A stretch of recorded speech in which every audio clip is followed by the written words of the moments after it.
morning or good evening, depending on when this comes out, but welcome back for another edition of Ask Father Silva. It's been a few weeks, so I'm happy we're back, and we're back with a very important question, especially because we just had a lecture last night on end-of-life issues, and one of the many questions, probably one of the more popular questions or frequently asked questions is, what does the church believe? What do we believe? What does our faith tell us about how we are to bury the dead? Right? This is a very important question because many people are asking about cremation. Many people are asking about what to do with the deceased right after they've passed away.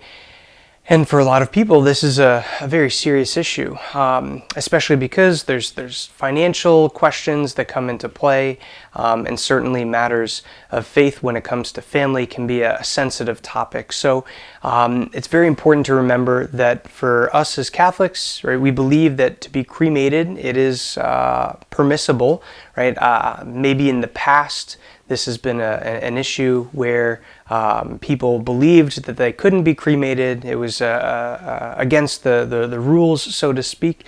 But if you look here at our Order of Christian Funerals, we even see at the very bottom, it says, with cremation rite. And so it certainly is permissible, it is allowed, and for many people, it's really the only viable option if they're traveling very far away, or they're coming back home, or they can't gather their family together for some time. And so we see many people choose to have their loved ones cremated, or choose to have themselves cremated after they pass. Now, what we do with those cremains, that's where the real question, I think, comes into play, right? It is very important that people know that you have to be buried after you pass away, right? As a priest, there are times in which I speak to families and I find out that there's a desire to scatter ashes, or a desire to split those ashes up between children or other family members so that everyone,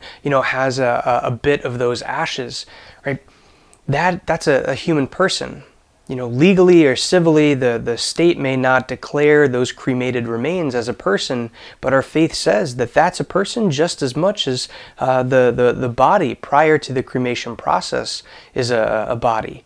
And that's a unique perspective, I guess, for the world, but for our faith, right, to say and to exalt this body that our Lord took on, right? He's not just becoming man, but he's exalting, right? He's raising up our own status as human as well. By becoming one of us, he shows us that the body is good. It's something to be revered. It's something to be respected. And there's inherent human dignity tied in with the human person and the body as well. And so, right, it's very important that we set into place plans and be prepared, right? I know for many people, again, there's such a financial burden for folks, but planning ahead of time is a beautiful way, or even asking the church for some aid.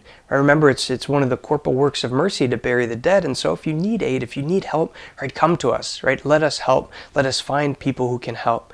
But it's very important to have that place of burial, not only for those who, directly mourn the loss, family members of the deceased, but also there's probably so many people on this side of eternity that have been affected by the death of your loved one that you don't even know who they are. Now, when you have them buried, they have a place too to go, right? I have gone and visited so many people and their grave sites that I'm sure their families had no idea I was going to visit. But if they had not buried their loved ones, I would have no place to go and to grieve or mourn myself, or even just the place to go pray, right? So this is a topic that we can go on forever and forever, but it's very important that the people of God know, one, it's permissible, it's okay to have yourself cremated or to cremate a loved one, but two, right, you still have to have that person buried. You still have to be buried yourself. And so having those plans set in place ensures